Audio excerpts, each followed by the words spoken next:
Hi everybody, it's Curious Raven with another true crime video.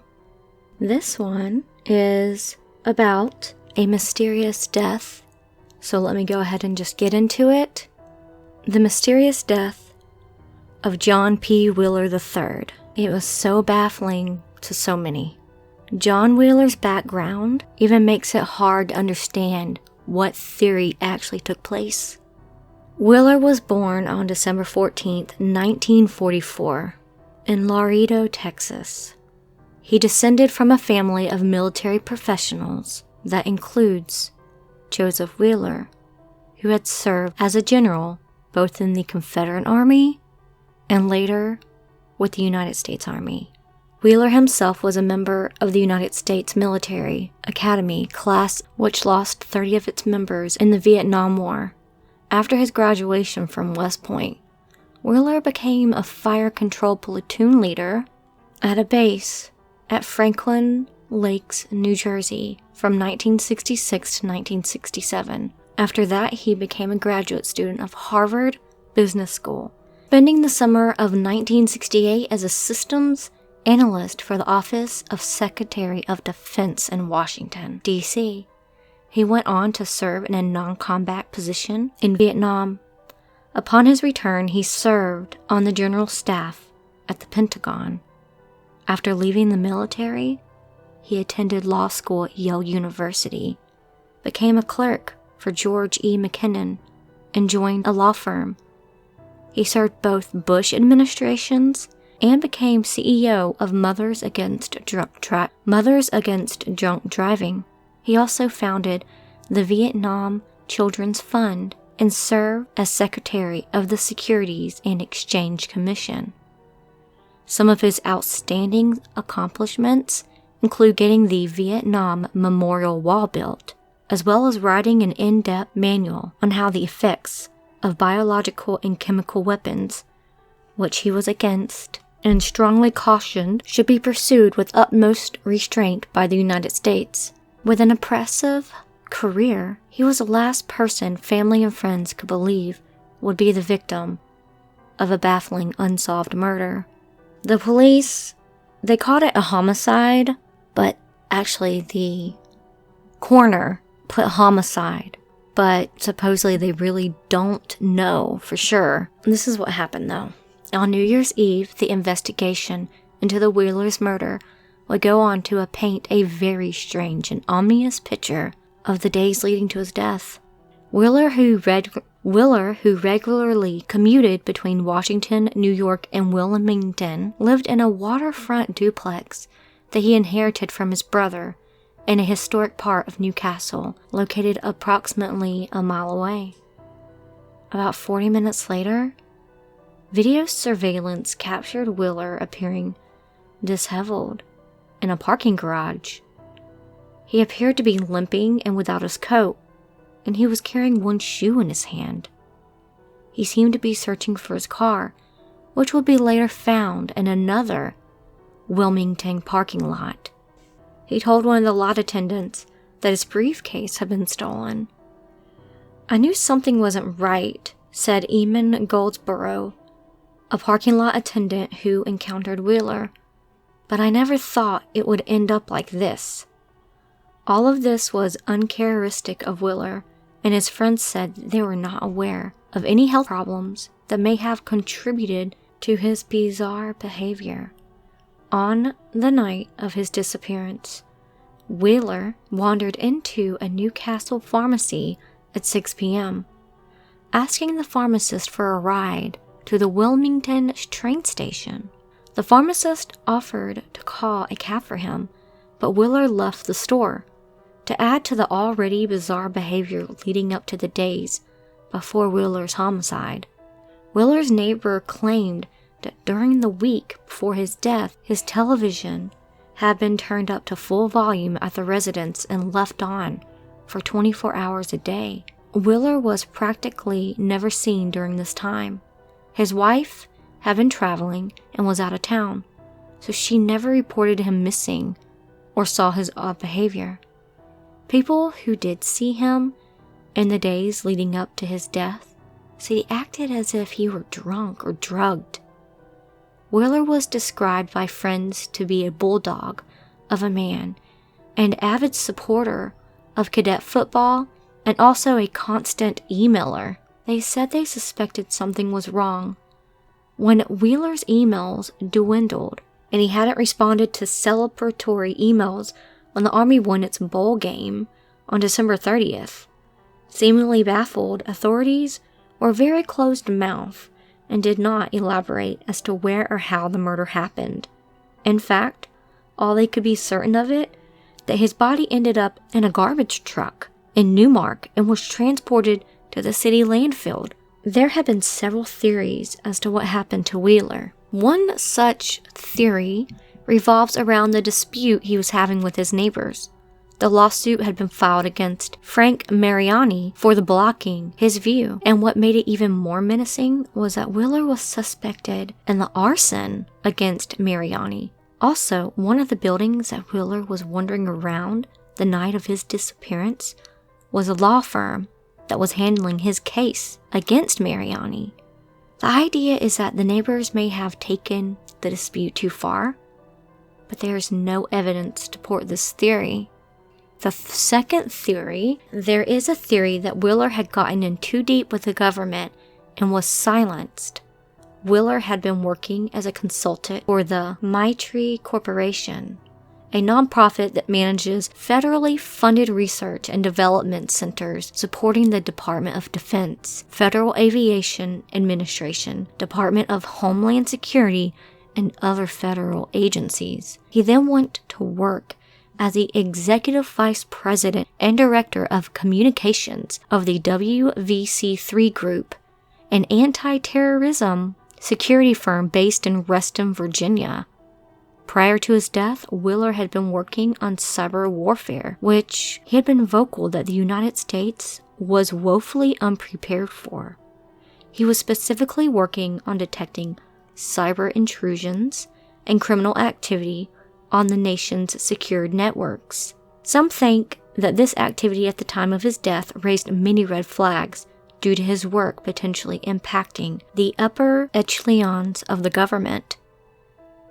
There was also a claim that Wheeler's house was not a crime scene yet. Police proceeded to search the house and pry up floorboards, which only fueled the existing conspiracy theories. As intriguing as this may be, there is still little evidence to draw a conclusion.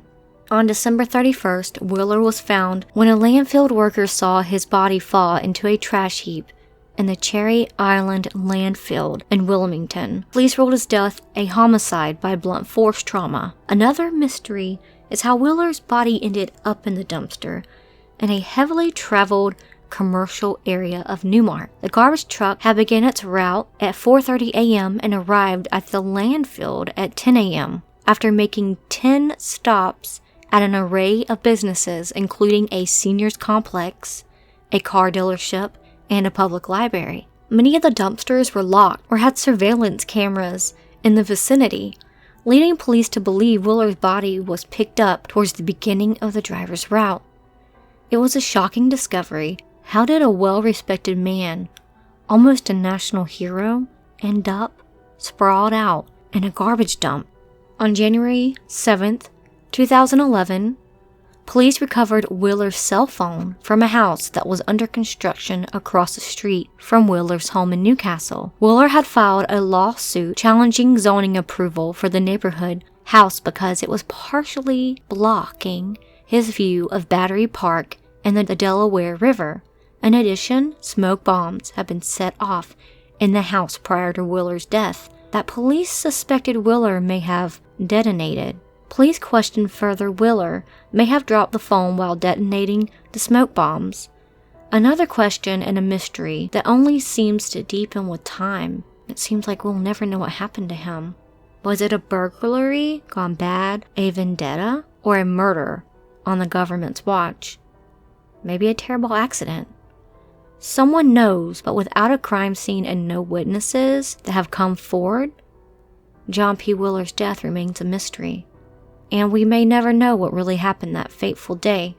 Someone talked to Wheeler's wife. Her name is Catherine Kleiss. When Clyce viewed the widely circulated video of her late husband, John P. Wheeler III, wandering around a Wilmington parking garage less than 2 days before he was beaten to death, she sees fear in his face of the man she loved. Clyce says that she thinks he was afraid. Everyone else thought that he appeared disoriented on video clips, but she said that he looked scared. They were married for 13 years, so she is the one that knows him best. A period in which he also beseeched his pharmacist for a ride from Newcastle to Wilmington and asked strangers to drive him to Philadelphia. Clyce says that she doesn't think he was acting abnormal. He was known for his quirky habits and forgetfulness. Clyce said that he was a very blunt and outspoken 66-year-old man who suffered from bipolar disorder. He made lots of enemies during his years in the national defense community and as one of the key founders of the Vietnam Veterans Memorial in Washington. But Clyce says that she didn't think anyone would kill him. She didn't know of anyone. Wheeler was killed by lethal blows more than 4 months ago. Clyce has pondered whether he was killed by someone he accidentally encountered in Wilmington, where he was last seen shortly before 9 p.m. on December 30th, or whether he was the victim of assassination. Clyce thought someone was paid to kill Wheeler, but her lawyer said she was only considering possibilities. In a mystery that has drawn worldwide media scrutiny and a $25,000 reward offer from Clyce, police say that they have no suspects and don't know whether he was killed in a targeted or random attack. Though police have been tight-lipped about what they have uncovered, Clyce's account helped fill several gaps in a timeline that began when Wheeler left their New York City condominium the morning of December 28th and ended up with the discovery of his corpse 3 days later. For example, she said Wheeler was found wearing his Rolex watch bought in Vietnam during his tour in the late 1960s and treasured West Point class ring, though the neck wallet Wheeler usually wore to carry a credit card, keys, and identification card were not returned. I said that the discovery of the expensive jewelry on his body cast doubt on the robbery theory. Though authorities won't say where on Wheeler's body the fatal blows were inflicted, Clyce said that when she viewed his corpse a few days later, she saw bruising on his face under the mortician's makeup, and his head was swollen. She saw his body only for the neck up and speculated the fatal blows were on his torso. Clyce said that police have given her conflicting accounts about whether Wheeler also had a heart attack after being beaten. First they said he did, then they said he didn't, and then they said he did.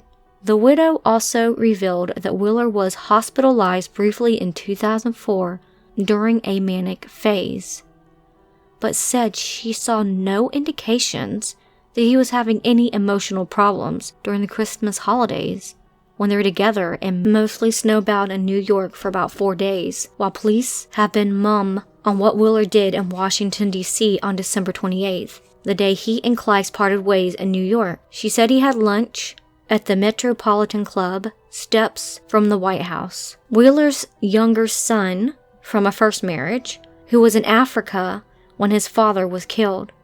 Their goal, they said, is to keep the case in the public eye so investigators, led by Newark police, can find this killer. In addition to the revelations and insights by Clyce, the News Journal also has learned more details about Wheeler's movements December 30th, which he spent in downtown Wilmington and where he was last seen on surveillance camera, headed towards the city's rough east side at 8:42 p.m. Details that tend to support the notion Wheeler was becoming more unstable on his last day. At about 8 a.m. that day, Wheeler walked into the Subway eatery on Delaware Avenue in Wilmington, ordered a coffee, and paid in cash from some loose bill in his pocket. But during his brief stop, owner Dan Maxwell took notice of the customer. "He looked like a homeless person," said Maxwell, noting that Wheeler wore no coat on this frigid morning, and though wearing dress slacks and shoes, his white shirt was filthy from the elbow down, almost blackened. He looked like he had been living in that shirt for some time. At about 3:30 p.m. that day, one in which he also spent time in the nearby Nemours building and visited a law office there.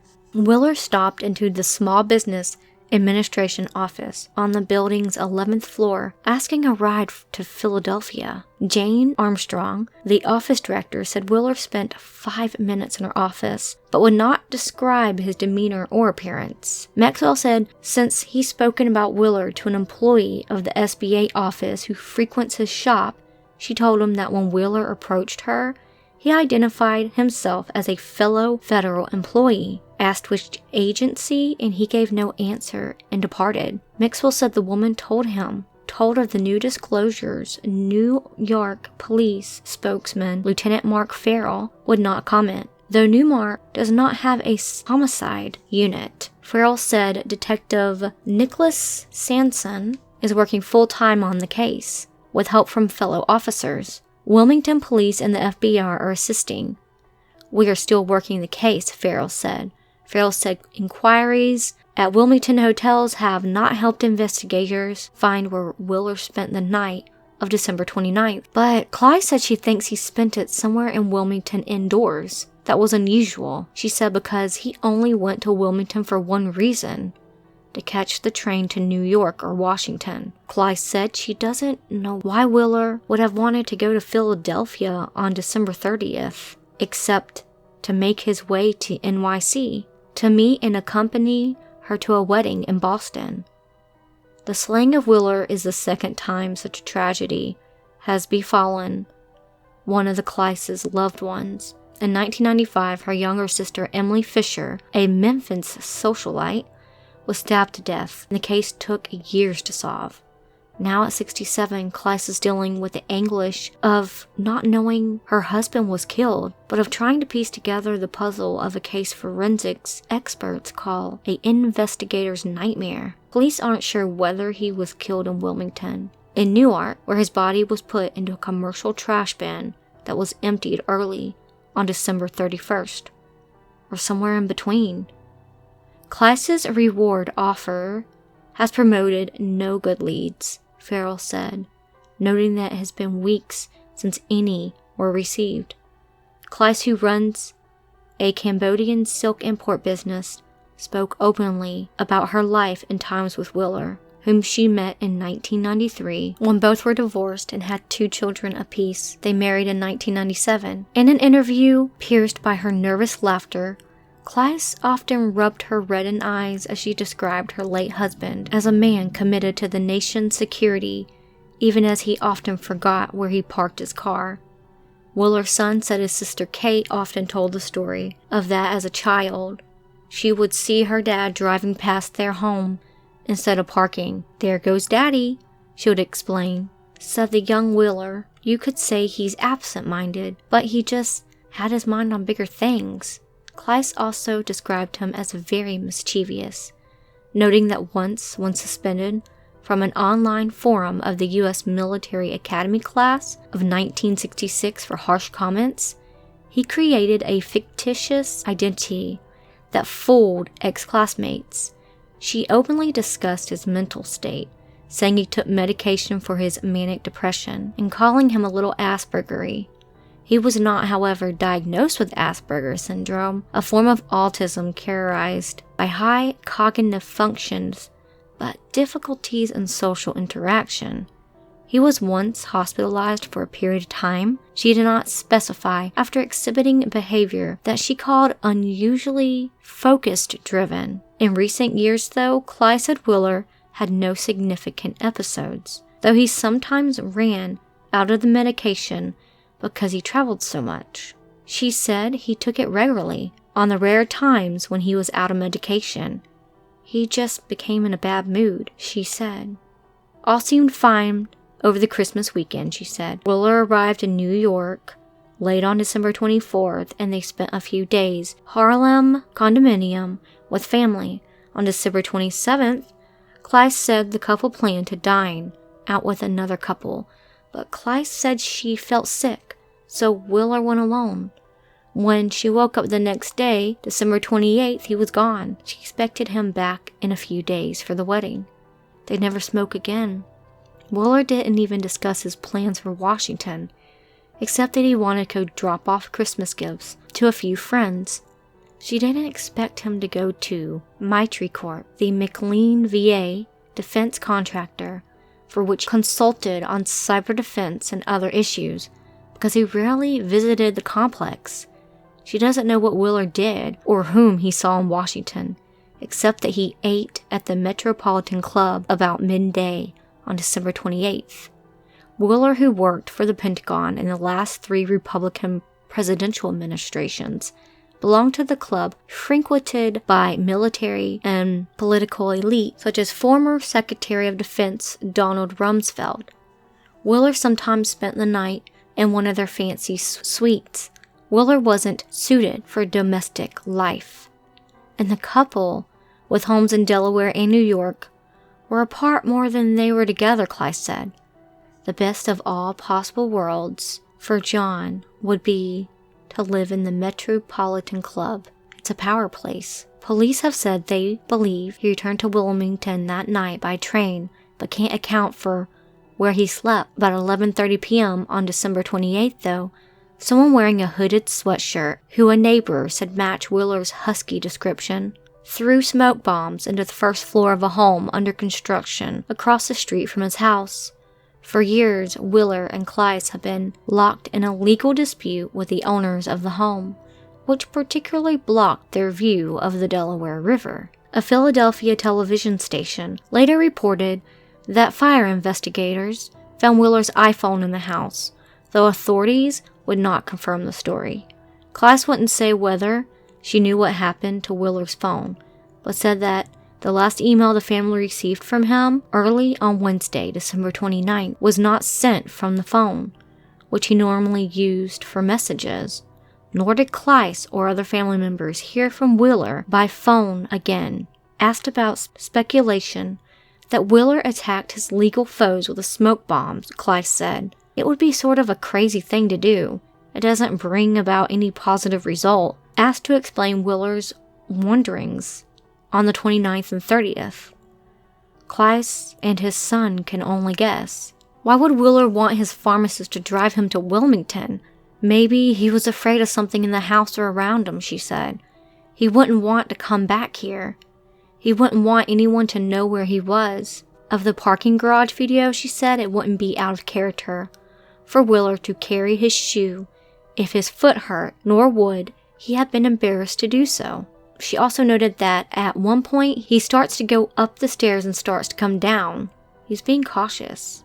A garage security guard had said previously that Wheeler told her his briefcase had been stolen. Kleiss also said she's seen the final video of him leaving the New Mowers building and heading east, and said it looked to me like he was trying to hide his face. The two also wondered what happened in the Newcastle house, which neighbor Rob Dill found in disarray early on December 30th.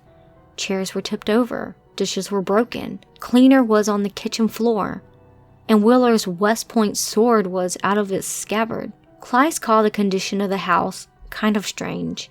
It wasn't like Wheeler to make a mess, she said. But if a burglar entered, nothing appeared to have been taken. As the days and weeks with no answers turn into months, the frustration has only increased for Wheeler's family. The younger Wheeler, a 34-year-old University of Virginia graduate student, said he can only hope investigators unravel all the strange elements and get to the bottom of it. Kleiss said the truth must emerge. They have to solve it, she said. There's no way they can't. Hi y'all, sorry about the noise in the background. My neighbor has a really big truck and he just keeps coming back and forth. So, I'm gonna wrap this video up. What I feel like that happened to John Wheeler is, what if he went out for drinks or something and someone drugged him, put date rape in his drug or something? And to me, watching the video and everything, it just seems like he's trying to get away from somebody, trying to get help. He looks distressed. He doesn't really look like he's, unstable. He just looks like there's something going on and he's trying to make it back home. I was really interested in this case because he's such a high profile case. being an employee of the Pentagon, I thought it was very interesting. And I really thought, wow, what if it is a conspiracy about the government trying to shut him up? What if there's something going on in the background that no one knew about? And they had to make it look like a mystery or an accident.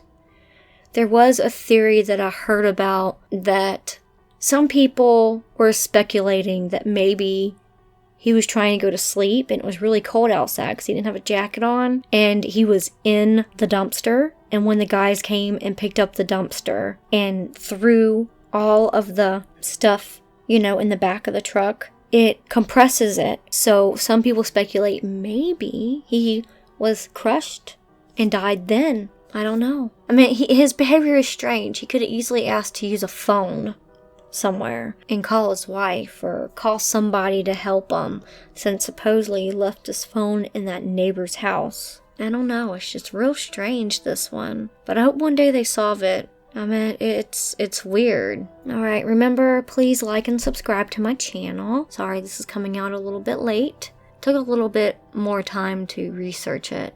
I love y'all very much.